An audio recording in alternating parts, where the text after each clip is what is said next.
Hello everyone, and welcome to another episode of Reselling Rhythms. In today's live stream video, I'm going to discuss with my guest how we can add selling records or vinyl to our reselling business. He'll share his tips and strategies to help make us more successful and profitable resellers. Every Wednesday, I have a live stream, and I usually interview another reseller and have them share their tips, tricks, and techniques to make us more knowledgeable and profitable resellers. If you're a reseller or interested in becoming a reseller, you are in the right place. Just going to pop in the chat, guys, and say hello to a few people, and then we will get started very shortly. As I say, I don't like to keep the people watching the replay waiting. We'll say hello to a few people and thank my moderators. Sharon, thank you so much for being here. I appreciate you being here.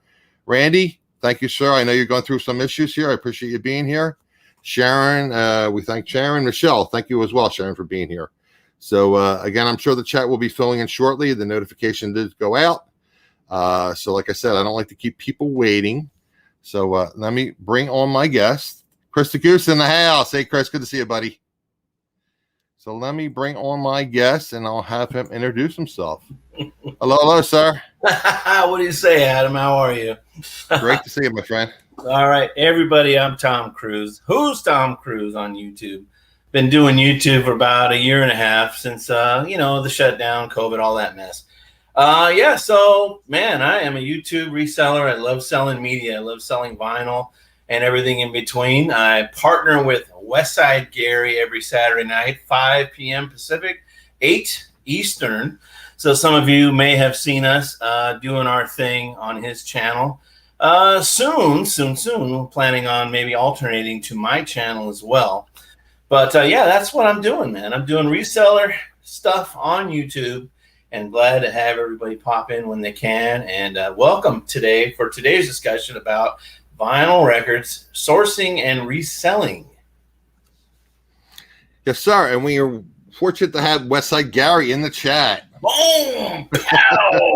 Bring it in, Gary. So, guys, just for your information, I have Tom's social media contacts, his YouTube channel, his Instagram, and his Twitter, and I also have Gary's. Like you said, Tom says right now they're doing it predominantly on Gary's channel, but they're going to start switching back and forth. So make sure you're subscribed and turn the notifications on to both channels. Yeah. I want to thank everybody who managed to come in today. I know a lot of folks are either on their way home or maybe sitting down to dinner, so thanks for popping in. Chris the Goose, give you a little shout.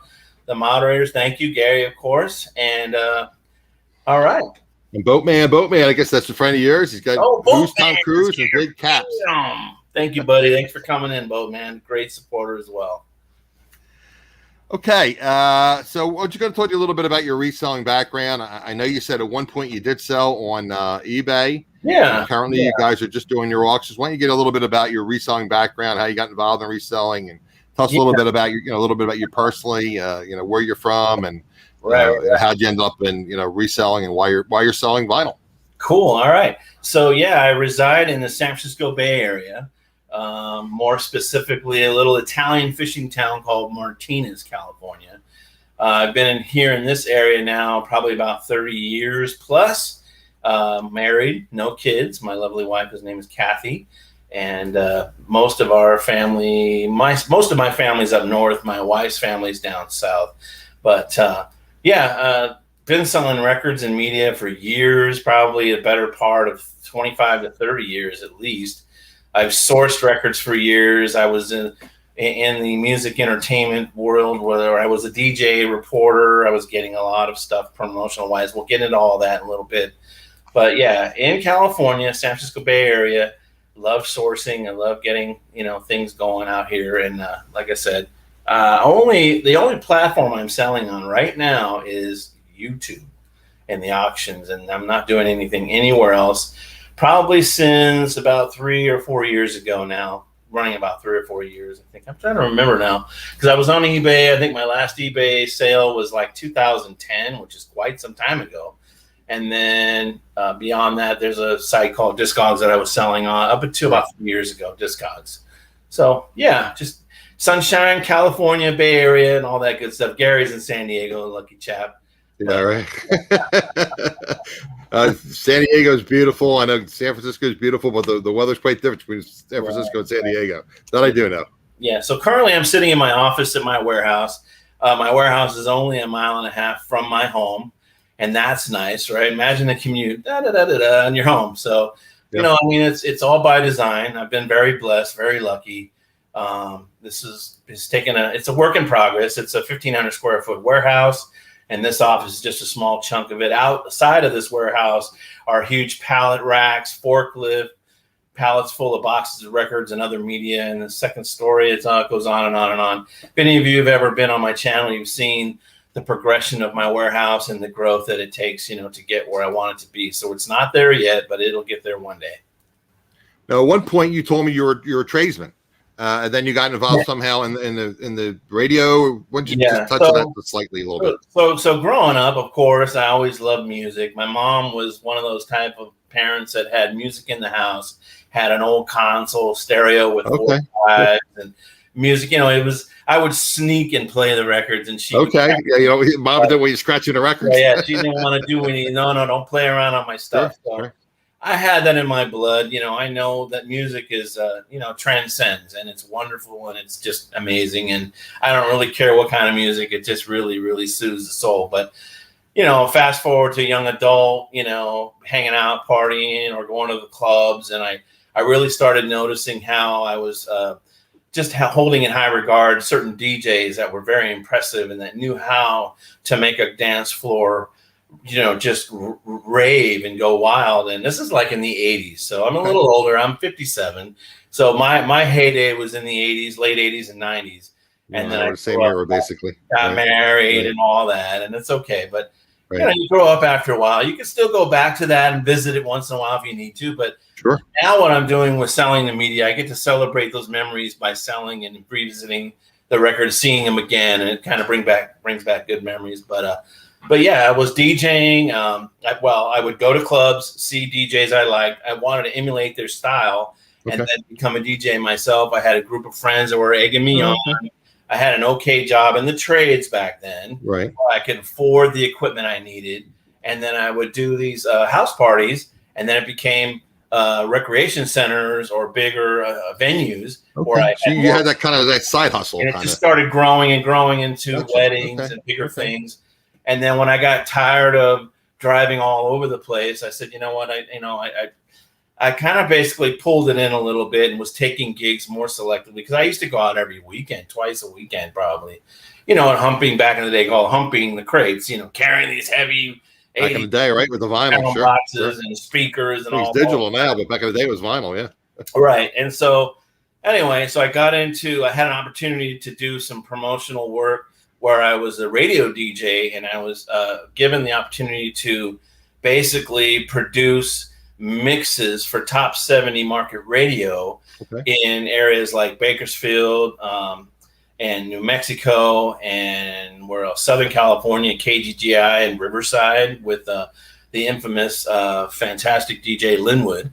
But it was a situation where I was promoting music through my mixes, and then I would get promotional stuff from the record companies as a means of, hey, here's your reward for promoting us. And you know, even if you didn't get their record on, they would still send you in the hopes that you would play it and promote them. So then with that, I would chart and I would report to magazines. And then the more you report, the more you get your name out, the more companies send you, you know, goods and other types of tickets, concert tickets, clothes, promotional things, just really, really interesting things that not everybody would have their hands on, because this is industry inside type stuff. So yeah, so then took it from that, producing and doing things and meeting people in that space. Then I realized that I wasn't really getting paid for that, but you get all the perks, and the perks add up, because I would have mountains of free merchandise sitting around. And I started thinking to myself, well, I could probably peddle this stuff at some point and make a profit on it and be able to earn some money for all the time that I was spending producing and doing all the work for radio. So then got kind of that lasted about 6 or 8 years, and I basically said, you know what, it was kind of a stressful thing, because you had to meet deadlines and you had to get things in the hands of program directors so they would be comfortable knowing that they had their lineup for that weekend. Anyway, I decided to end that little part of my music stuff. I just kind of got burned out a little bit and just decided to step away from that. Okay. And what's funny is that even after years away from that, I was still getting product in the mail. I mean, imagine yourself coming home and there'd be like, 8, 9, 12 packages on your doorstep. And you're just like, it's Christmas every day. Oh, right. Yeah, Christmas every day. Christmas in July. Right. I'm like, oh, here's going to be a jacket in this one. It's going to be free records in that one. It's going to be something. So it's, I won't tell you that it wasn't worth it, but it wasn't like a paying gig until I was able to sell that merch later.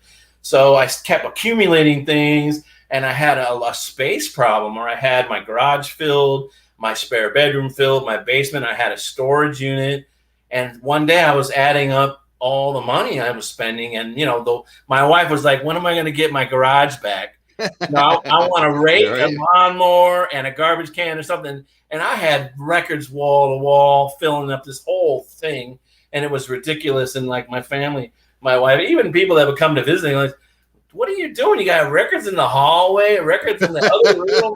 My wife was like, "I'm going to kill you if you don't do something about it." So long story short, a warehouse opportunity came up 1.5 miles away is where I'm at now. And my buddy and I both went in on it. Really, really helped us a lot on the overhead costs and everything, in which I won't share, but I'll tell you it's very reasonable. But I've known my roommate in this warehouse now about going on 35 years. So if you can't trust anybody in 35 years, I don't know who you can trust. So long story short, got a warehouse, and I was able to bring all that stuff from the garage, from the bedroom. Made your wife happy. From the storage. Wife was all in. Yeah, wife sure. was like, "Oh my God, I love you, I love you, love you." Like I didn't love you before, but I love you more now. You're giving me all the things back. Basically kicking me out of the house, right? So I said, all right, fine. It's going all to the warehouse. It took me, I'm not kidding you, it took me better part of a year and still going through and minimizing and keeping things that matter, that you can sell and that are worth something, versus I would just take all this stuff and I'm like, oh, well, what do you do with it? And you got to spend the time and you got to see what's going to make you money, what's going to sit. And then you got to deal with what's going to sit. So I charioted a lot of it off. Sold it by the pallets to, brick and mortars, and on and on and on. So now that the warehouse is kind of more manageable now, the home life is perfect because none of my stuff's there. I moved, and you're only 1.5 miles from home, so God forbid your wife needs you or something. Home. Yeah. So that's what we're doing. So then so I was doing a bunch of trade shows, taking stuff. I would do a warehouse sale here. I would invite people in. Then the pandemic hit. And then when something like that hits, you gotta, it's like life gives you lemons, you make lemonade. You're at the fork in the road. You're gonna stop what you're doing, or you're gonna turn right and go into the YouTube platform. And that's where I went. I had Storage Auction Pirate, who lives 15 miles east of me. Very nice guy. Gave me the opportunity of a lifetime. He hosted me on one of his auctions. I probably did the most I've ever made on his show up to date. And it was like a 4-hour auction, did really well. He said, "Tom, you know what? You need to get into this more. Just figure out a way to do it." Kind of gave you a little shove. You need to be doing this, Tom. He really did. And his Uncle Mike. Some of you in the chat might know Uncle Mike. He's very inspirational too. He lives. I'm not kidding you. He lives on the way to my warehouse. He's in the middle, so that's okay. He's really close. But anyway, so the opportunity came, and then I sold a bunch of stuff. Westside Gary bought a lot from me. And the next thing you know, we're chatting. We're like, "Hey, what are you doing? Oh, what are you doing? What are you thinking about this?" "Oh, I think about that a lot." "Oh, well, let's do it." So then we partnered up. And he goes, "Well, we're going to do it on my channel first. What do you think?" I said, "That's perfect because I'm 57. I'm a little lay in the, electronics, social media. I mean, I'm in there, but I'm not in there. I'm not a 25-year-old. I'm a 57-year-old. And Gary's just turned 38. He's got some savvy and some skills on that. So I said, "You know what? Awesome." Because really, my whole gist of being in the community obviously is to sell and support myself, make some money, pay some bills, right?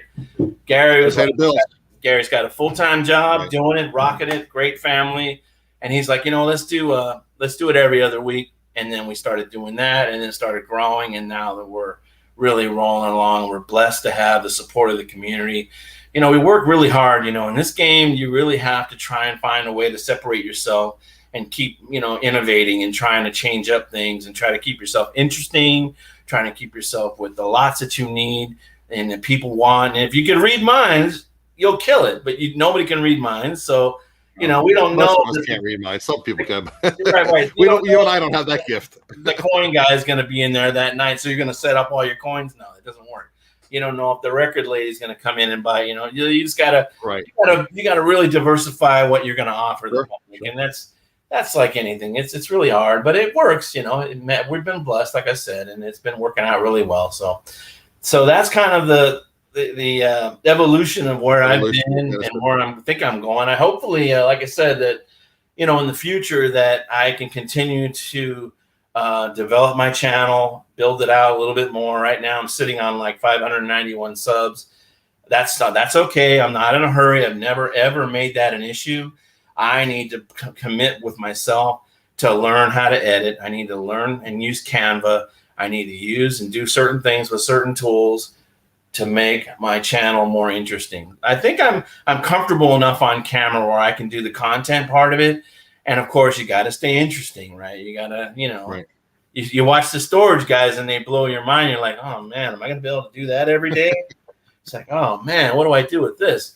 So that's the plan. That's the plan. I think in the future, I want to see myself growing. I want to see my channel do well. I think the key for me is, and I think you mentioned it in our chat earlier, Adam, I think I need to do more like instructional how-tos, right? Really, really lean on my experiences in my so-called professional vinyl life about how to show people, how to do this. And that's why we're here today, obviously. Well, exactly. That's what we're going to get into now. Like I said, let's get into the meat and potatoes of the topic here. We assume that we're all newbies when it comes to sourcing and listing records for sale. Where and how will we find source of records? Right. We'll get into that. We'll get into some other topics as far as let's just talk about how do we find records. How do we get into the business? If I was your neighbor and said, "Hey Tom, I'm a reseller. I want to get into selling vinyl. What should I do? How do I find records?" Absolutely. So first of all, you have to ask yourself, do you have any space? Because without space, your records are going to be in the sun. They're going to be in the rain. They're going to be outside somewhere. You can't have that. Records are very little sensitive specimens, I like to call them, because they're just any little shift in the environment will mess them up. And they're kind of like, paintings or other things like that, where you just have to treat them and keep them in a controlled environment. If you have records stored in a garage where it does get hot, that's okay because it's not direct heat. That is just temperature. But the records in the sun will be destroyed in an hour. Right. But yeah, so if I had somebody that came up to me and asked me, Tom, what should I start with? Find some space. Make sure you can handle it, because you might land on a yard sale. The lady's got 4 crates of records on the ground, and you're looking through them and you're seeing titles you recognize. And she says, you know what? My husband just doesn't want them anymore. Just take them all for $20. Well, my guess is you're going to find space in the trunk of that car, hand the lady $20, and off you go. So if you're lucky to do something like that, great. I mean, I'd even consider, it can go, if the certain records are in those 4 boxes, you're golden. You're going to make, if you want to be a reseller, you can be fine with that. But the idea is to find, like reliable sources that you can go to and, have high chances of seeing media, CDs, tapes, LPs, 45s, any of those items like that. Those are all in-demand media pieces. So if you go to your favorite Goodwill, if you go to the bins, or you go to any type of charity shop, a lot of times there's always a box in the corner of the store. Start small if you want. Buy 5 things. Either look them up on your phone before you buy them. Fine, whatever works for you. You can hit up garage sales, like I mentioned a minute ago. You can go to swap meets. Just know that swap meets, which are flea markets on the East Coast, right? Right, exactly. Okay. Sorry about that. But yeah, just remember that if you're going to buy from dealers, they already know where that is and what the market on that record they're going to sell you. And, we'll get into that later, but you and I had discussed that pre-chat. You guys sell pretty much everything on your auction, but just keep in mind that, at flea markets or swap meets, these dealers may have cherry picked the better titles out of the their inventory before they put things up for sale. Yeah, so you want to be careful buying. I mean, look, if you're not buying to sell, then buy away, right? You're going to if you're buying through personal collection. Who cares, right? Because that's all right. But basically, we're right now we're talking about as a reseller. Right. If you're trying to do something like buy something to flip and sell, then you really want to ultimately, like in anything else, vet the item, spend a little time on your phone if you need to. A lot of times the charity shops will have records for $1 or $2. That's not unreasonable. A lot of records are going for $10, $15, $20, $40, $100 right now. Right. But, you're going to run into a lot of the same stuff. And that's very common, but you're going to run into the Barbara Streisands, the Perry Comos, all the stuff that's very common, because what happens is when a famous artist presses a million and millions and millions of vinyls, there's a supply and demand problem. And those titles have too many vinyls still floating around the earth that aren't in demand. Even though they're from the 50s and 60s and early 70s, there was so much mass production. Yeah, exactly. That's a problem. Yeah, so it's finding space, then picking a sourcing strategy, and then obviously I think after that you probably want to start really looking at condition of records. You want to see that it's okay to have a split sleeve. It's okay if the record is rare. What is a split sleeve? Like the card. So records all come in cardboards, cardboard sleeves, and if there's a seam split, and you think, well, maybe that'll kill the value, not necessarily. Even though the sleeve is an integral part of the record when you buy it and sell it, it's really about the vinyl inside. And collectors are people that want this, won't necessarily. I would just walk away. I wouldn't even know. Right. I would just, they say, I always say on my channel, what happens when you assume. But I would assume because the album cover was damaged that it wasn't saleable. Right. No. I think that it's like anything else. Okay. If it warrants, because it depends on the value. If it's just like a mass production thing, you say, no. But if it's something that's very valuable, you just obviously have to disclose that in your listing. Exactly. So that we'll get into that a little bit later about all the listing challenges that are waiting for you on eBay. Well, yeah, and then I think it was Ulala or Crochet. She says she wants to know, like the beating the potatoes. Like I said, how do we list? How do we ship, etc. We're going to get into all that, guys. That's why I have Tom on, because he's an expert. We're going to get into all that. I mean, obviously, he ships a lot of records out, so he can tell us how to ship records. Right. But I want to start out with sourcing, because that's where you start. Right. You got to find the stuff. Then you got to value the stuff to see if it's worth purchasing.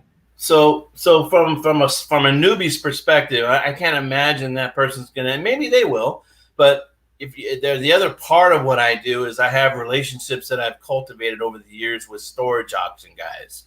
Right. If you know some storage people, and they're getting auction lockers and they're finding records, you want to be friends with them, and you want to be able to say, you know what, I want to be able to at least have a shot at something. The next time something comes up, call me. Here's my number.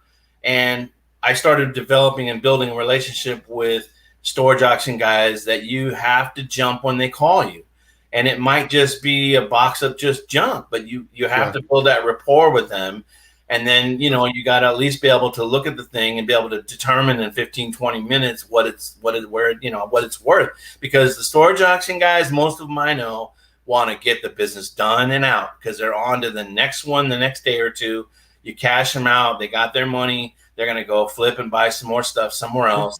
And you take back this nugget of stuff that you purchased, and you go through it and you pray that your instincts were correct, and that, you spent $200 for the lot. You're going to pull down $600. We all try to triple our money if we can. We double it if we can't. And then, we don't like to talk about the losers, but they happen sometimes. But, when you start getting an eye for conditions, you can't really get away with buying things that got wet, mold, wetness, just smell, a heavy smoker, a home that had a lot of smokers. Again, if it's rare enough, that will take away the concern for its value. If it's just common things and you go, well, this would normally be a $6, $8, $10 record, but it smells like smoke, you got to pass. You Well, can't. as a side note, I hear about like clothing resellers, what they do with clothing that has smoke. Is that again? I you got to be careful with the temperature and different things. Is that something? I know people talk about putting things in a refrigerator. Right. You wouldn't put vinyl in a refrigerator, I'm assuming, right? No need. Vinyls can. I mean, to get rid of that smoke smell. Is there a way to do that, or not really? I air vinyls out. If I have a rare piece that has to be treated in a certain way, I'll just leave it outside in an open air environment, not outside per se, like on a porch. Okay. But I just leave them away from wherever the smell originated. Get them away from it, and get them in a group of clean records or an area that not that you're trying to damage or mess up the otother good records, but you just don't want them in that same area. You move it around, you'll see that good airflow will help that problem. Right. Now, I talk about it all the time, and I have Gary's post up on the stream here. I talk about that all the time on this channel, over and over and over again. Guys, there's a reason I say this about networking and connecting with other resellers and having a list. Like I told you guys before, connect with the storage auction people. Right. Maybe your clothing seller, they don't want to sell clothing. Maybe you sell large pieces of furniture or sofas or chairs on Facebook Marketplace. They don't want to get involved in that. Maybe they have vinyl or DVDs or things. So you want to have, I know people that say, I have a list of everybody for every category. Joe Smith, records. Right. Tom Jones. I should say Tom Jones records.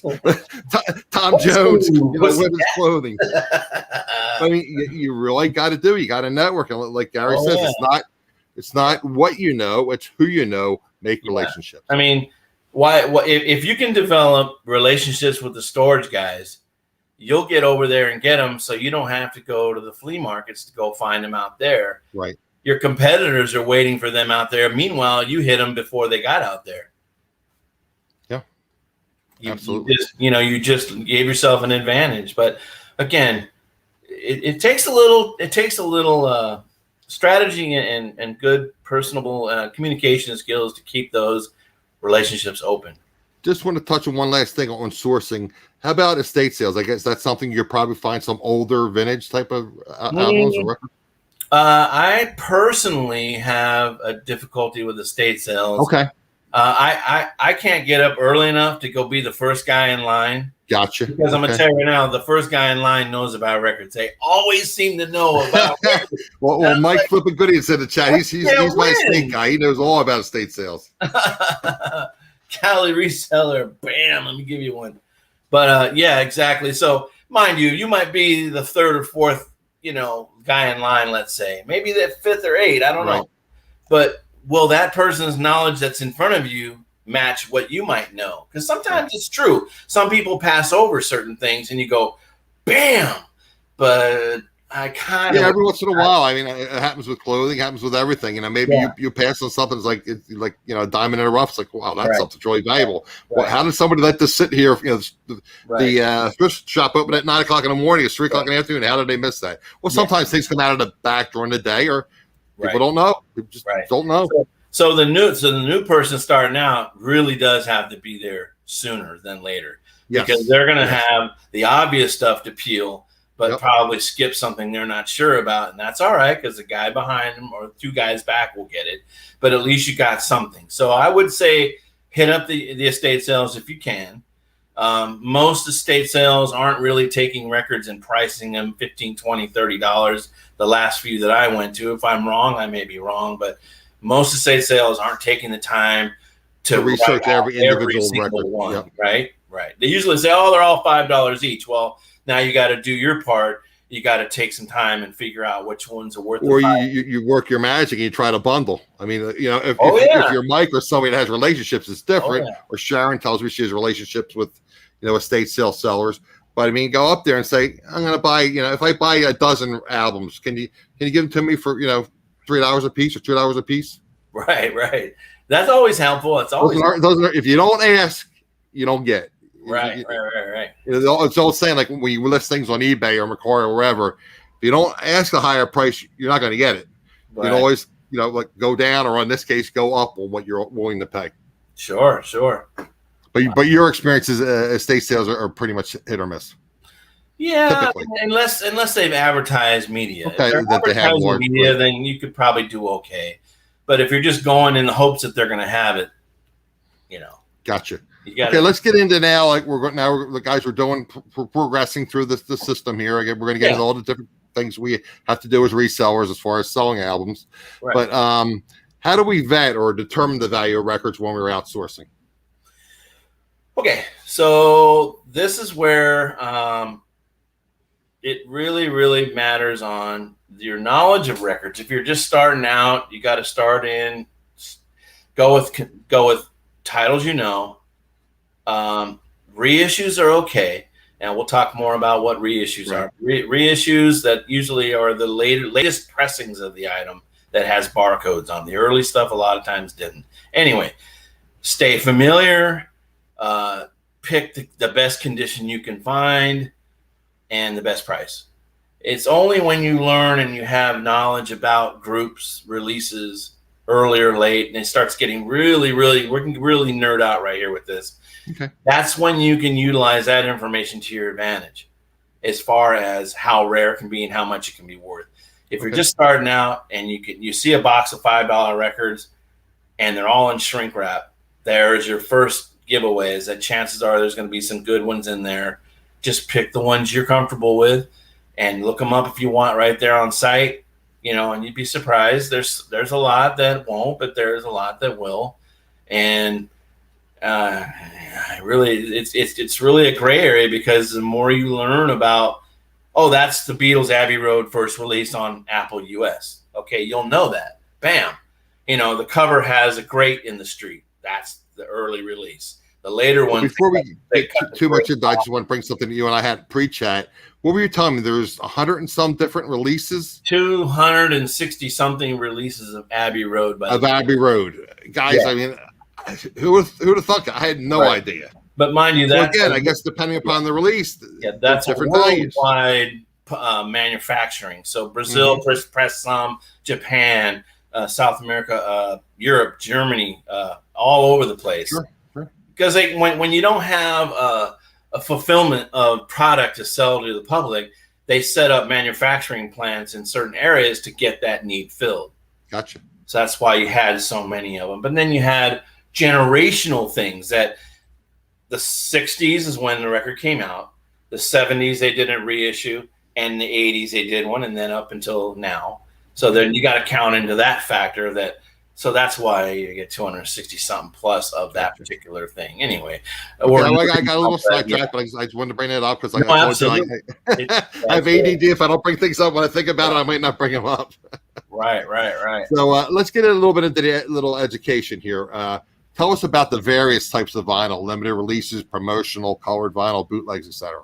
Yeah, to the best of my knowledge, now mind you, I know enough, but I don't know all things vinyl. So what I remember, the ceramic discs from the turn of the century, I think in that area. Then it became shellacs. These are 78 speeds that came through the 20s, 30s, and maybe into the 40s. Then the 33 and a third came in the late 40s, 50s. And then they also offered the 45 in the 50s. And then still offering 33 and a third all the way up till today. Okay. Of course, there's all other types of media like 8-track cassette and all that, but we're not talking about that yet. But so you had shellacs, and you have virgin vinyl. Then you had what they had blended types of. It's weird, and we're going to go down this road again, but not too long. But they had virgin vinyl pressings that were super, super clean, and the audio playback was really clean. Then they had a blend, I believe, of vinyl that were not 100% virgin vinyl, okay, which were maybe just not as good, but were sufficient. And then the audiophiles, there are audiophiles in the world that seek out the best quality of things, and they pay up for that. Sure. We can get nerdy down that rabbit hole, but I don't think we're going to get to it today. But probably not today, no. Right. So, so there are different grades of vinyl, and there's different thicknesses. So you get 180 gram vinyl that has this particular sound and durability. Then there's 200 gram vinyl, and the more thicker or the more it's more substantial. It's stable on the turntable. The playback, the fidelity is improved. So there's all these little things that go into. And so really the geeky record collectors, they're into that. Right.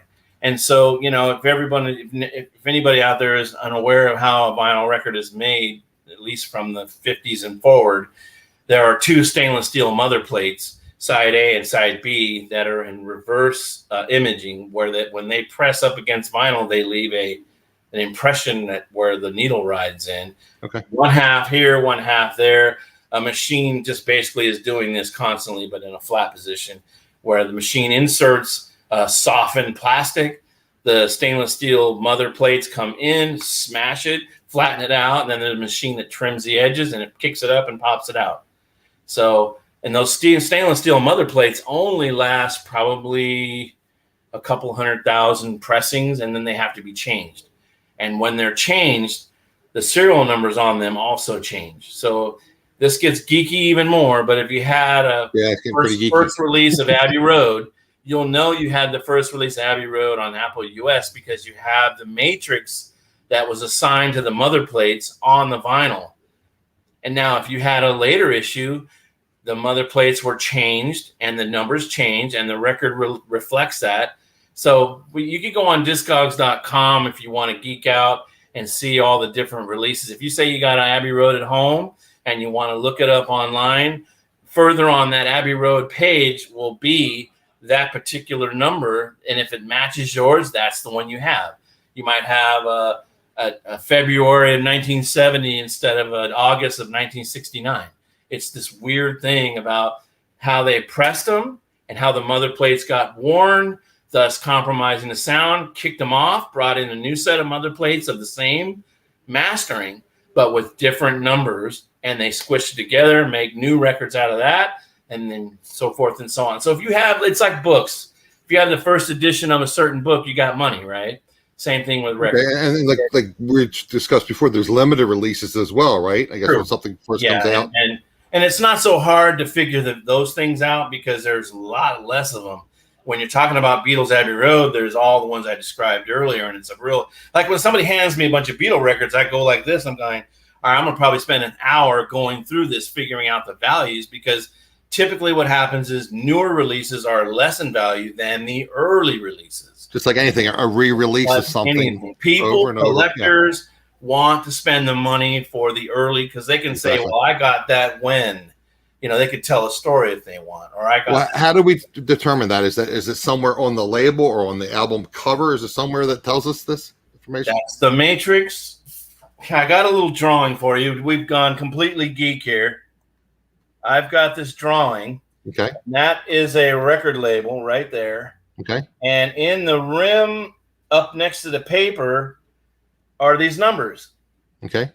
And if your numbers match up to the numbers on the website you can go to on Discogs, and it says on the first edition capital US Abbey Road, it's STA da blah blah blah, and yours says the same thing, then you have the first release. That's gotcha. How you know. Okay. And then you can attach a value to that, knowing that you have that rare pressing or early pressing.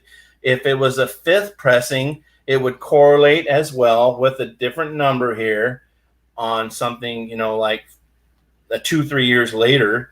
But see, again, it's all about, if you're going to geek out and you're going to really spend the time and demand money for things, right, you have to explain why you're asking the money. Right. It first, let's say 1970, 69, 70, Abbey Road, whatever year, I forget already. I want to say 68 or 9, but I don't think that's right. If you have the first edition, the first US capital on Apple, you can say I want $50. But if you show me a 1979 version of it, I'm not going to give you $50 for that, because it's just not going to happen. I mean, collectors tend to set the market. You can go on popsite.com. Here's the two sites that I use. A little freebie for you. Okay. Discogs is a free site, and PopPsych is a pay site. And okay, these sites help you zero in on what records are valued at. They're both built and maintained by audiophile record geeks that love to spend time doing what we're doing right now. Gotcha. Okay. So that's that. But yeah, I mean, it's just really a long, drawn out thing that if you have the time. So I tell anybody, right? I tell them, say, look, if you want to jump in on the record game, be prepared to do nothing else. It's so difficult and can take a lot of your time. If you're really good at it, hey, more power to you. But if your uncle hands you a bunch of Beatles records, then he hands you a bunch of Elvis records, and maybe a grandson or somebody had a bunch of punk records, you're going to be spending hours going through that because you want to maximize your profit with the knowledge of knowing whether these are first releases or if they're reissues, because there is a big difference between first and 28th or whatever. It's like I said, we talked about it. It's the same with books. It's like anything else. Well, I want to touch on a few other things too, and then we're going to get into, like I said, we're going to go from soup to nuts. We're going to start at the beginning. Now we're sourcing, and we're talking about valuing the records. Mm-hmm. We've talked a little bit about the different types of records. I guess again, the value of the items, like the covered vinyl, the bootlegs, et cetera, where you go into Discogs, et cetera, to determine the value. Correct? Right. Exactly. Okay. Now, how about the sizes? Now, people, my understanding is 45s are selling as well now. Oh, gosh, yeah. Wow. Yeah. So real quick to add on to that previous statement is that Discogs is a great source, right? Research site, right? PopPsych is a great cost and up to date. So PopPsych is basically an eBay results what records sell for online type of site. It has 2021. It sold for $170 for that Abbey Road, that particular version. eBay can do the same thing, but PopPsych I think is more comprehensive, and it's only for vinyl, which is. But that's fee based. How much? Oh, excuse me. Yeah. Fee based. No, I'm just. Well, no, I said fee based on the. Right. PopPsych. Yeah. Well, fee based. I'm sorry. Some people call it fee based. Yeah. PopPsych will give you 10 free searches a day, and on the 11th one, it'll say, "Hey, bub, I see you like me, so pay me." So you got to pay, I think, 10 a day if you're just selling vinyl part time. It's worth paying the 17 or whatever dollars it is now to have that tool in your back pocket. How much was it? What's that? How much was it? I didn't hear what you said. I think it was like 17 every 6 months or something. So for 6 months, okay. Yeah, which is if you're making the money, you're not sure. It, but all right, so here is a 45. This is a new old stock. Okay. This is Reverend TL. What's his name? Where's my little doohickey? This is Reverend TL Barrett. And he came out with a song back in the 70s called The Lord's Prayer, but with music. So it's kind of a funky dance riff, but it's all positive. It's very gospel funky. And to collectors, that record's $40, $45, maybe even $50. For a 45. Yeah. Wow. And this is a new old stock. It's new old stock, so it's never been played. How about that? Yeah. And then you can buy records like these 45s that they're just like this. And guys, never be afraid to touch a record. There's this misnomer that you can't touch a record. If you can always touch a record this way, right? Sure, it's fine, but don't be afraid. But if you get the oil from your hands on it, if you have clean it with a microfiber cloth, I guess. Guess what? That's your best friend. Microfiber cloth. Yep. Microfiber cloth. So 45s, when they're in a box like this, stacked up. So if you don't know this, I'm going to tell you right now. 45s were designed to have a thicker middle and a thinner edge because they would play them on consoles stacked like this. And stacked and then dropped and played. Right, yeah. I'm old enough to remember that. Mom had her whole stack, and I was had my hand bit off her playing them, but that's all right. So 45s, when you see them in a box at the market or wherever you go to source, don't worry about buying records that are out of their sleeve. You can always get some later. It's not a big deal. Okay. But again, don't let we'll get into a little bit too about shipping and buying different supplies a little bit later. But yeah, I just wanted to touch on that. That's 45s. And then Yeah, I really want to get into the other media, but let's see. So here is a Rockin' 78. This one is Big Mama Thornton, and that one's called Hound Dog, and that's right. It's the early version before Elvis made it. Okay. This is Big Mama Thornton. This one right now on eBay is hitting somewhere in the 150, 200 range. Wow. And this is what they I had no idea. I mean, I knew they were valuable, but I had no idea $150 for. This is what they call a shellac. This is a thick lacquer pressing that's very fragile. And in this condition, that's where the market is. You can see it's got some surface. Yeah, it looks like it has a lot of But it plays at 78 RPMs, which cleans up the fidelity, better playback. Oh, 78 cleans up fidelity. Okay, I wasn't aware of that. Okay. Yeah, well, let me not. I'm not 100% sure, but in my opinion, that's what I'm not an expert with all this. Oh, I see. Dawn says, please use extra caution in shipping 78s. They are very fragile. Ooh, she's absolutely right. Those things will be a pile of just shards of stuff on the other side. Definitely get into that before. Like I said, guys, we're trying to do the basics here. I would love to have Tom on in the future. We can geek out a little bit. But I'm trying to kind of. We're going to geek out one more time because I have we call this a picture disc, and this is sticks. And, when you guys don't freak out on these, they're not necessarily that valuable all the time. Okay. So if somebody at a estate sale at a market is holding this item or has it, I want $100 for that. No. Don't freak out. Not a lot of this stuff isn't that valuable. Don't make that mistake and buy it just because it's neat and different. But just know. And the other thing is collectors complain about these. Really? I'll tell you why. Or people who want to enjoy this content complain because this type of vinyl that they used is different and it's noisy and it doesn't play the same as it doesn't play the same fidelity. Okay. Right. So basically what this is it's an image underneath a clear vinyl. Okay. And the quality of the clear vinyl is not matched to the clean black vinyl that you see on most pressings. For whatever reason, this clear compound or whatever this resin or whatever this material is has been known in many circles, in a lot of collectors and people I talk to. If you would buy this, you would not want to play it. You would display it. Now, so the vast majority of people will not want to buy those type of discs. You would not buy it for the purpose of playing it, basically. Gotcha. People like would you said, buy it to display it in their man cave. Roy says make a clock out of it. Right. Bob says they make great decorations, however. Okay. Right. So we know where they're going with that. Right. And then of course, then there's some other types of these are now I'm just showing you types of media that you might run into. This is what they call a 12-inch single. And believe it or not, they're back in the 70s, I believe, is when they really became popular because 12-inch singles are basically one song promoted to DJs that have extended versions, instrumentals, acapellas, all of the same song so that the DJs could manipulate the tracks and maybe live in a club. So if you see records with holes in them like that, typically, more than likely, they are singles and they're not full albums. Okay. You'll have to look closely. Most of them are singles.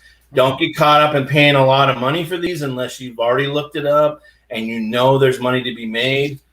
These are promotional from the record companies to DJs, having the title here and then, of course, the hole so you can read or whatever there. Anyway, and these were typically released in the 70s all the way till today. Okay. And then here's kind of a very rare Led Zeppelin album, and this is called the Hot Master, the Hot Plate, they call it. This is not your ordinary Led Zeppelin 2 LP. This one was a Robert Ludwig mastered. He turned up all these levels on the mastering, and people went out and bought this album and thought their speakers were blown because the fidelity that this record puts out doesn't quite it's not heard on a standard console. Audiophiles can take advantage of what Robert Ludwig did back in the day, but the record people that have normal record players at home. So this is a rare release that was only a short-term deal. When he basically got kind of found out. I think they knew that he did it. They just, the label went on and said, okay, this is great. Robert Ludwig did it. And maybe several 100,000 of them got out. But then once they realized people were taking them back to the stores and saying, hey, what's wrong with my Led Zeppelin record? It doesn't play right. Well, then they said, well, that's because our engineer went a little too crazy with the sound and the fidelity and the playback. He started turning up things in the mastering process. Well, they had to pull the records back, right, remaster them with flatter lines so that things wouldn't be all jumping out of the, because when you have these increased, fidelity, or whatever you want, volumes, bass, frequencies, things, they're really going crazy in your stereo if you don't have the right stereo to handle it. So that's called a Robert Ludwig hot press. That's rare. It's like a $75 record compared to the $25 normal version that would have come out a year or two later. Now, I don't know the term, but Randy's asking, what about cutouts? Well, what is a cutout for neophyte? Cutout. I don't know what that means. Okay. Neither do I. So, Randy, if you want to elaborate, I'm sure you can be more. Yeah, if he knows, maybe a little bit more specific on that. I'm not sure exactly what he's talking about, but it's all right. Okay. But anyway, so we really get into the nuts and bolts about records and how to source. And like I said, by all means, if you see a box of 45s, pick them up. If the lady says $5 for the whole box, buy them all. Gotcha. Good chance at 45. Number one, 45s are hot right now. People are after them. Now, mind you, if you got a whole box, once again, of Barbra Streisand 45s, Perry Comos, and the symphonies and the crooners, stop the train. Because they were mass produced. Okay. Want stuff from the 50s and forward that was maybe blues, early rock and roll, psych rock and roll in the 60s. Then you get into the 70s, 80s with punk. If you ran into a box of punk 45s, you might be able to pay your mortgage that month. Wow. Okay, well, that was one of the next topics I wanted to cover, and you and I had discussed pre-chat. What are the current trends in vinyl and what's selling now? So you're saying punk is a hot category. So I'll just say this: the things that have never ever faltered in the vinyl demand has always been punk is heavy in demand. Reggae is right there. 60s and 70s soul are, I'd say, those three really, really ring out. If you have an AC/DC, Let There Be Rock or something 45, that's cool, but it doesn't qualify. The 80s rock stuff isn't there yet. It's punk from the 70s, 80s. It's like I said, soul, and other type of things can't even touch those three genres. Okay. So Randy's elaborating, and I've heard of this, and I didn't know what it was called, but he's saying LP covers were cut out to denote LPs that were sold at a deep discount, no longer. I know what he's talking about. I remember that. I remember that back in the 80s and 90s. I remember seeing them. We used to have actually big retail record stores back in the day. We'll just touch on this real quick, but what Randy's talking about. When Circuit City was still in business at a retail store, they used to have those type of things. And right. So a lot of times when promotional records were given out, they didn't. So let's say I was a promoter, okay, Adam, and I said, here, I'm going to give you this free record. And all you do is go to the record store and go, oh, I bought this and I don't like it. Can I have my money back? Well, you didn't spend any money for that. But what they did was, if a guy behind the counter saw the notch, he's savvy and knows that record wasn't sold that way. Somebody did that to denote promotional use. Cut corner, a drill hole, or a notch. I remember the drill holes are like Dawn saying, the cut slit in the little corner. Right. And so what they did that so that people couldn't get a free item and go, oh, I'll go take it back to the local record. Take it back and get our money back, right? Yeah. Hey, that's exactly what that's for. Gotcha. Okay, let's get in again. We're trying to cover soup to nuts. I'm trying to keep this around an hour, but I think we're learning a lot here. So if you can hang with us, we're trying to cover everything here. You want to talk about records? We're talking about records. We'll bring Tom back again. We get geeky, but I'm trying to kind of cover soup to nuts here. Absolutely. What are the best platforms typically to sell on? I mean, eBay, Macquarie, where do we, Facebook Marketplace? Where do you? Obviously you sell through your auction, but when you were selling online, What are the best in your opinion? Yeah. I was for years. I had a store on eBay, and then that probably ended in like 09, maybe 2010. And then I was doing a heavy Discogs. I was doing a lot of product selling on Discogs. Right. And then, so like I said before, I forget what I said, like 3 or 4 years ago, I've been off Discogs. So right. I basically I was spending a lot. So let me just back up. So when in my eBay days of selling records, it was incumbent upon you, and it always is now, is to describe something the best you can. What's easy to sell, Adam, is a sealed record. That's the easiest item you can sell. So take new old stock, right? Sealed, right? Put them on eBay, because you don't have to say a darn thing about it except condition. Oh, it's pretty. Oh, it's got, you don't have to do anything. But as soon as that record is opened up, you got to explain how many fingerprints are on it. Well, did anybody write all over it? Is it got a warp or something or this and that? And you just it just starts getting so convoluted. I got tired of this. I was like finding great records and I was putting them up there to make money. And all I would get were savage, emails coming at me about, oh, well, this doesn't look like that. And that doesn't have this. And so if I didn't list every single piece of criteria in the listing, I would get rampaged with emails about this thing. I get it. I'm asking money for it. But on the other hand, you got to do your due diligence if you're going to sell on eBay. I even went as far as attaching MP3 clips to the listing so that you can hear what I'm selling you. The quality, right. And then some people still weren't satisfied. And I was like, okay. And then they'd say, oh, wait, I love the record. Let me tell you what. I'll just send it to me. Here's the money. A week later, I get this email with feedback extortion. Oh, if you give me, $20 off, I'll just forget about this little. Oh, this. Well, we sell on eBay, so we know that's a workaround of feedback extortion. You just go to eBay and they'll just say no. Yeah, but it works on your just digs at you. And I was like, you know what? I've had about 3 of these too many, and I think I only had maybe one strike in my career as far as something that didn't go well. But I worked so hard and it became so stressful. I found going to trade shows so much more relaxing because now I'm dealing with the guy in front of me. And he's touching and building his relationship with it, holding it and doing this. And he's talking to it and he's looking at it and looking it up and whatever he's doing. Now he's paying me and he's off and you see you later. There is no more to it. That was simple, and I love that because A, I'm a social person. I like to meet people. B, you got something you enjoyed. I got the money I wanted and we're both happy and see you later.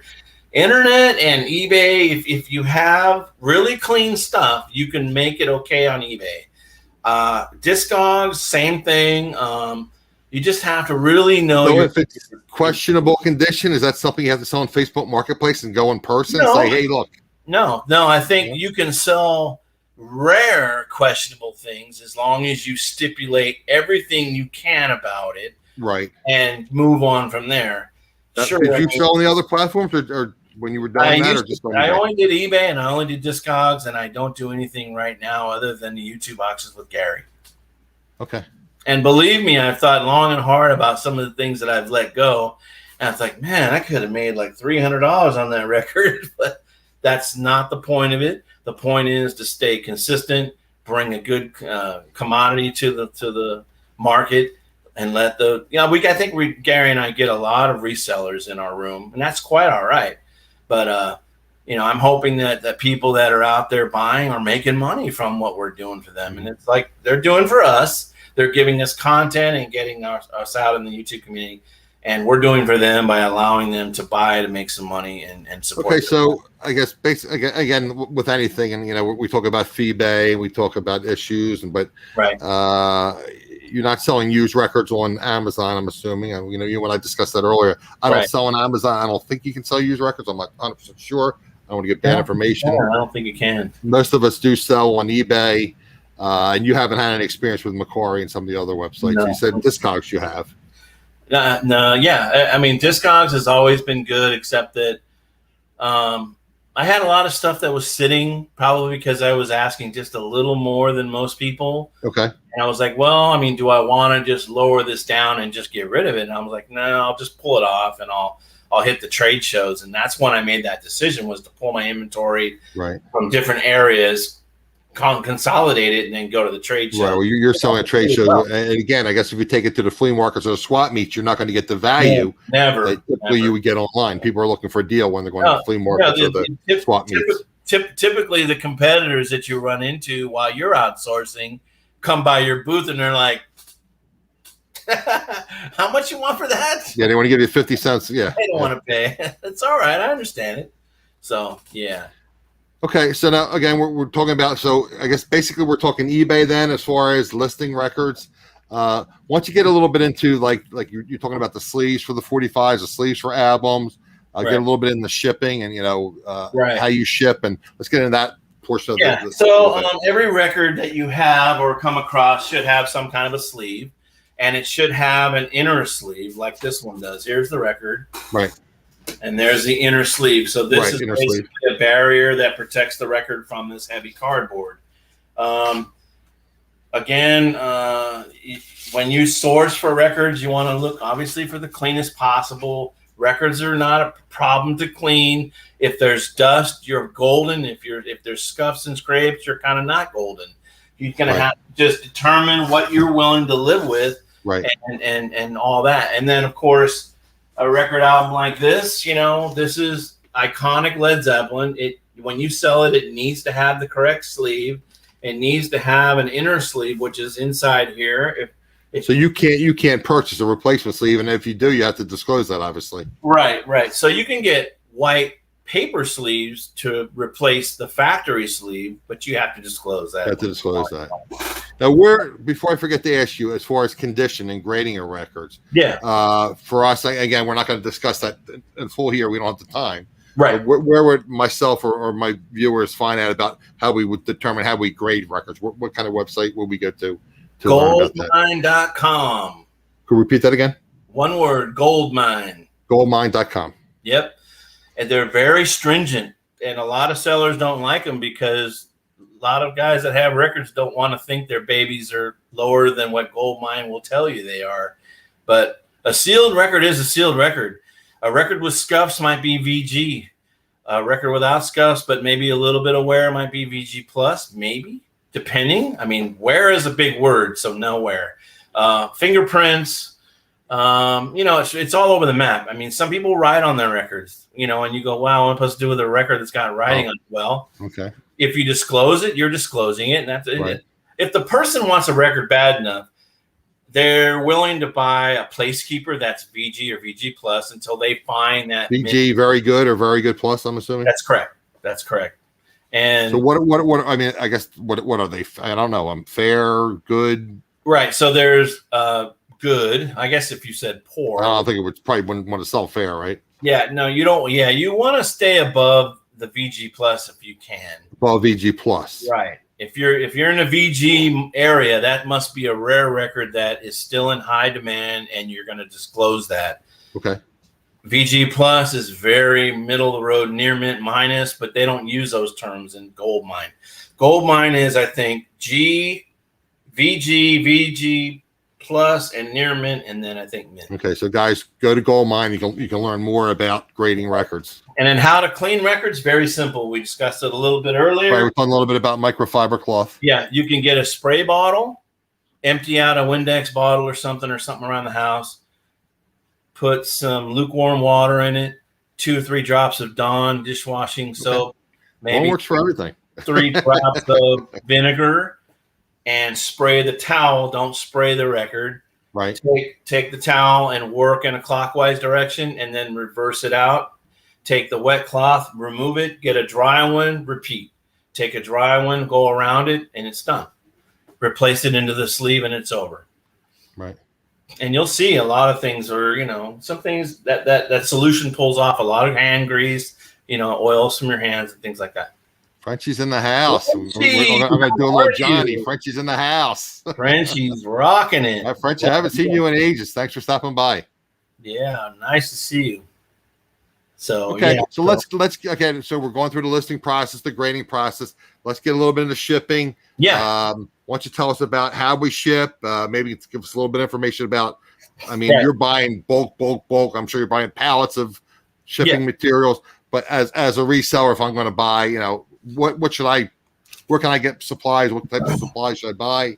You know, give us a little education on that portion of it. So what I like to do is I like to buy these 3 mil poly bags on Amazon or other type of retail outlets. Okay. They're not bad. I think you can get 100 of them for like, I think $18 or $20. Is that much? Okay. $18 or $20. Well, we can do our research. I'm just trying to get an idea where to look for the stuff, what we should buy, how we should ship. So you want to get some LP mailers. You want to get those poly sleeves. You want to make sure you have some of those white paper sleeves that go inside in case you find records that don't have them. There's always records in a box that you buy that has something wrong with it, where the sleeve's missing or something. You just need to do your best with presenting the record to the client with some sort of inner sleeve and an outside protection. So what you would do is you would just take the cover of this record you bought, wipe it down, get the dust off it, then put it in the poly sleeve, and then now that's done after you've cleaned it and everything else. You want to buy what they call them basically pizza boxes, but they're vinyl boxes that are I want to get. I've had records shipped to myself, but why don't you explain it? And it's something you can ship multiple albums. I mean, Yeah, hold on, you're doing auction, you're doing that. So hold on, I got some right here. Bear with this, guys. Tom's going to give a live demonstration. So just while Tom walked away, guys, I just want to remind you, Wendy is in the chat. Lucky Charm Wendy, and I know Sharon's been sharing in the chat. They're doing a charity auction for Wendy's husband. I believe his name is Bob, and it's not this Friday, next Friday, and I believe it's at 8 p.m. Eastern time, and it's on the Jarhead Entrepreneurs website. So again, guys, Sharon's been sharing that link, and I'm going to put it in the chat right now so you guys have that. So please, like I said, we try to support each other and try to help each other out where need be, and he has to purchase an oxygen concentrator. So we want to help each other out wherever possible, guys. We're going to put that in the chat. So then we shall get back to Tom. Okay, Tom, why don't you get into that a little bit now? Yeah, I just kind of showed the pizza boxes there. You can buy them, I think, by the 100 for like $69. Just look around on your favorite sites that you go source from, but they're pretty available on most sites. The poly bag, 3 mil poly bags are, as well as those pizza boxes. While you were chatting, I showed and illustrated how they fold and how they look. So people got the gist of that. But 45 boxes. That's something I guess you just shipped them out through USPS, correct? Right. So for years I was doing that with media. Right, media through USPS. I'm doing on Gary and I's auction. I'm doing like 10 records in a box, and what I found was I don't want to have to worry about that box bouncing around in media stratosphere for 4 months. I want that. Well, that's the other issue too with the issues with the USPS currently. Right. So that's a problem for me. I don't want to have to get an email saying, "Hey, man, I bought this 2 months ago." So what I'm doing, and Gary is totally on board with this, is I'm putting a box in a bag, and I'm paying $4 more to get that to your door. And that's $4 a piece of mind. You're using pirate ship and doing the see you later. Cubic shipping. It works great. And so just also to remember, when you ship a vinyl, what did I do with that one? And when you ship vinyls, be aware that you got to take the sleeve and the record out and separate it, because what happens is, let me go find that record. I was going to ask you about that. Yeah, there's something you can't do, and you can't just send the record with the record in here like that, because that's a great tip. I thought about that, but I wasn't 100% sure. I don't know if you can hear this. Yes. That record right now is kicking around inside there, and if you remember how USPS is, there'll be a big split by the time it gets to Bob in Minneapolis, and now Bob's pissed. So it damages the album.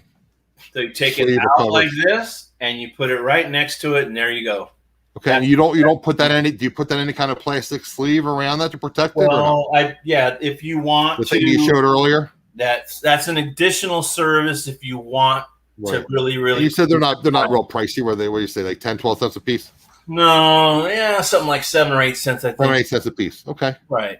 So separate them from the cover, poly bag it. See you later.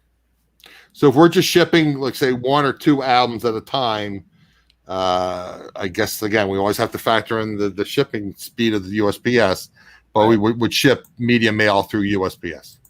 Yeah, you could choose to do that. I don't personally because I just don't. Well, if you were shipping one or two albums directly as opposed to 10, yeah, would you ship that through UPS or? It's very tempting. It's very tempting to go the cheap route, but I'm not interested. Well, I'm asking again. You're the expert, so right. So no, I'm not going to send any more media. Any more media through? Okay. No, because I just don't want that potential problem. And how do you ship it then? If you were just shipping 1 or 2 albums, I'm going to tell you that I'm super happy with my success thus far, and I'm willing to take my wins and leave it at that, and now elevate to pirate ship because I just can't risk it anymore. I mean, that's the worst feeling in the world, right? Some guy says, "Hey, man." But again, if I'm shipping 1 or 2 albums, you would ship. Yeah, I think I would. First class postage. So anything that's under £1, I can go first class. First class postage, right? But not media. Okay. That's very intriguing. But gotcha. Not the no. No, I understand, especially with what's going on now with the post office. Yep. Yeah, you can still ship USPS if you ship first class. Here's the real. Here's the cubic shipping through pirate whatever works for you. Gotcha. No, I just again, you're the expert there. Again, I'm telling you, if I'm a newbie, I'm shipping 1 or 2 albums. You're saying, guys, stay away from media mail because the issue with the post office, you probably want to ship it first class postage. Right. So yeah, gotcha. whatever works for you, whatever your comfort level is. Those pizza boxes. What is the technical term for those shipping boxes? Just vinyl. They'll say vinyl mailers, vinyl record mailers, LP mailers is what they are, and then they also sell them for these too, the miniature sizes. Gotcha. And they can hold up to 5 and I think almost 9 records or so in each. So they have expandable 5 to 9, I think. Gotcha. In one particular carton. Yeah. Okay. Once again, guys, like I said, I know I went a little bit over. I'm trying to give you guys soup to nuts. I'm not, get into too many details. I want to give you general knowledge here. Right. Once you get into your and Gary's auction, when you do the auctions, and tell us about your auctions. Well, Gary, I'm partnering with a fantastic reseller. His name is Westside Gary. He has his channel, and of course, I have mine. Right. Currently, we are doing weekly auctions Saturday nights at 5 Pacific, 8 East turn time, and we usually go about 4 hours plus. We're just savages. Sometimes we go 5, but we're animals at it. But it's fun. We meet a lot of great people, a lot of wonderful, warm people coming to the chat. We're able to entertain folks. We give a lot of free giveaways. We just have a good time, and it's a blessing because Gary is a fantastic partner. He listens, he understands, he likes to raise concerns. We both chat about, the direction of where things are going, and we're very satisfied with how we've been received. And it's not been easy, but it's a work in progress, and we're happy as long as they'll have us. So. Like I said, we've been very blessed, and to have a partner like Gary is more than you can ask for, because the guy shoots just a straight shooter, doesn't BS you, and what you see is what you get, and I love that in him. Okay, again, Sharon's sharing that in the chat, and I told you guys earlier, I believe I mentioned it. I have Tom's YouTube channel. Has some of his social media, and I also have Gary's YouTube channel, because right now the auctions are on Gary's channel, right? But eventually you guys will be going back and forth between the two. Yeah, that's the hope. But when we get there is when we get there. Okay, real quick, guys. I just want to, we have an opportunity. We have Tom on. I haven't seen any questions in the chat, but I'm trying to pay attention to saying hello to people in chat. Pay attention to what Tom is saying. Were there any questions that you guys wanted to have cleared up? When we get into that, I'm going to just mention a couple things, and then we'll see if there's any questions come up in the chat. One thing I wanted to bring up, and I'm not going to get into the details, but I'm very happy that Randy is here tonight with us. Please just keep Randy and his daughter in your thoughts and prayers. They're having some issues, and Randy's a great guy, and I wish them the best. And just send positive vibes out to Randy and his daughter. Absolutely. So I don't want to get into details because it's personal, but I just please keep them in your thoughts and prayers. And again, we mentioned about Wendy's auction. I know Sharon's been sharing that, and I shared it earlier. So if you're watching that, got in the end of the show, check out the Wendy's. She's doing there's charity auction on Jarhead Entrepreneurs channel for Wendy's husband Bob for an oxygen concentrator. And that's going to be not this Friday, next Friday at 8 p.m. Eastern. So again, guys, that's in the chat. So if you missed that earlier, you can get into that. So and if they want to get involved, can they reach out to TJ? Absolutely. Good. And I know Sharon was involved in it. She said they did some kind of StreamYard chat. So again, I would say reach out to Wendy or reach out to Jarhead. I don't know what is his first name? TJ, I understand. TJ. Okay. Mm-hmm. Okay, guys. Were there any questions that came up in the chat? I don't see anything. One thing I did want to mention, guys, and I bring this up. If you're getting any kind of value out of this, again, I want to remind you, please, click on the thumbs up, the like button. If you're new to my channel, make sure you're subscribed and turn on notifications on. I would love it if you leave a comment. It helps grow the channel. Yeah. In addition, there's cost and time involved, and I have buy me a cup of coffee, PayPal, Cash App, etc. And I'm also trying, guys, and you can help me out with this, and it doesn't cost you anything. I'm putting in some Amazon links to reseller tools, things that I use, but you don't even have to buy on them. If you just click on the link, if you're going to buy something, you can buy groceries. Right. As long as you buy something within 24 hours on Amazon, if you click on one of my links, I'll get a small commission from Amazon. Doesn't cost you anything to do it, but it helps, sends me a couple pennies, and it helps me cover some of my expenses with running this channel. Chris the Goose has a question of how many records do I currently own? I think it's somewhere in the 45,000 range. 45,000 records. Yeah, somewhere close to that. Right. I don't like to admit that too often. I'm a little. Well, guys, I'm probably going to bring back Tom on in the future. Yeah, we could geek out about this. We can nerd out anytime you want. We can nerd out anytime you want, Adam. Right. So again, guys, I always say on my channel, time is your most valuable asset. I want to thank Tom for his time, giving up his time to help educate us and make us more knowledgeable and profitable resellers. And I want to thank you, people in the chat today, coming in live, and also people watching the replay. Appreciate you guys. And like I said, trying to grow this channel. So if you're not subscribed, you're new to my channel, please consider subscribing. Absolutely. And again, guys, I typically have a resell one every Wednesday at 7 p.m. Eastern. Hope to see you in the future. Thanks, y'all, for being here.